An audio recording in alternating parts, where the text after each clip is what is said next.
اعوذ باللہ من الشیطان الرجیم بسم اللہ الرحمن الرحیم۔ دار Arqam school Ghori town phase 1 میں خوش آمدید۔ شروع کرتے ہیں۔ اردو ورک بک جماعت پنجم، اس کا آپ نکالیں۔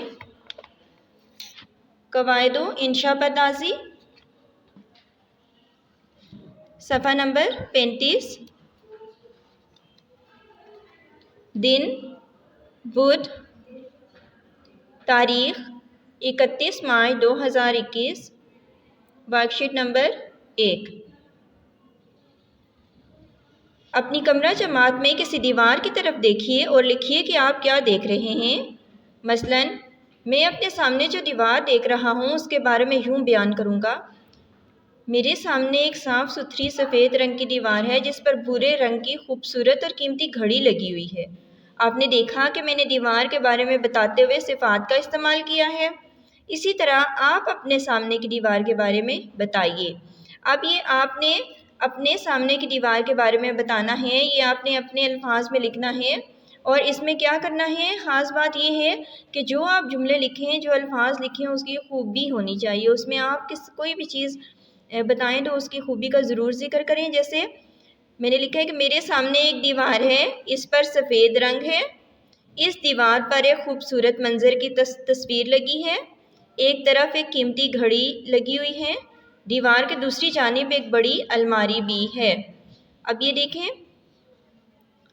اس میں نے خوبی سفید رنگ، یہ اس کی خوبی ہے، اس کے علاوہ خوبصورت منظر، یہ خوبی ہے، قیمتی گھڑی اور بڑی الماری، یہ ساری صفات ہیں، ان کو صفات کہتے ہیں۔ تو آپ بھی اپنے سامنے اس میں مزید بھی سامنے کی دیوار کو دیکھ کے اچھی چیزیں ایڈ کر سکتے ہیں، لیکن اس میں خوبی ضرور ہونی چاہیے، خوبی کا استعمال ہونا چاہیے۔ آپ اس کے بعد دیکھیں زبانی مشق۔ صفات کا استعمال کرتے ہوئے ہر تصویر کے حوالے سے کم 4 جملے بتائیں۔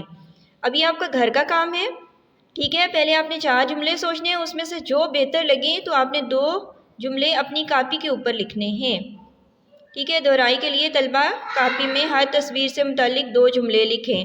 اب سب سے پہلے یہ تصویر ہے، یہ کیا ہے؟ یہ ایک باغ کا منظر آپ کہہ سکتے ہیں۔ 2 گملے رکھے ہوئے ہیں، بیچ میں 2 پھول ہیں اور ساتھ پانی دینے والا برتن بھی ہے۔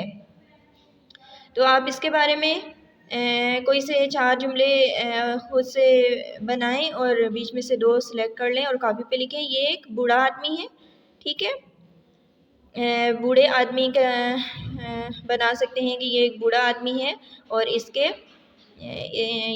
کا قد چھوٹا ہے، مطلب چھوٹے قد کا ہے، اور اس کے علاوہ اور بھی آپ اس کے بارے میں جملے بنا سکتے ہیں۔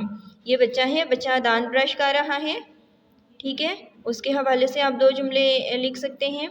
پھر یہ بچہ جو ہے وہ سو کے اٹھ رہا ہے، پاس گھڑی پڑی ہوئی ہے، ٹھیک ہے، اور اس کا مطلب یہ ہے کہ الارم بجا اور یہ بچہ اٹھ گیا، اور جلدی اٹھنا جو ہے وہ صحت کے لیے اچھا ہوتا ہے۔ اس حوالے سے یہ آپ کا گھر کا کام ہے اور آپ نے یہ کاپی کے اوپر کرنا ہے۔ گائیڈ لائن آپ کو میں نے دے دی ہے، اس کے مطابق آپ نے یہ کام کرنا ہے۔ آج کے لیے اتنا ہی، اپنا خیال رکھیے گا۔ اللہ حافظ، فی امان اللہ۔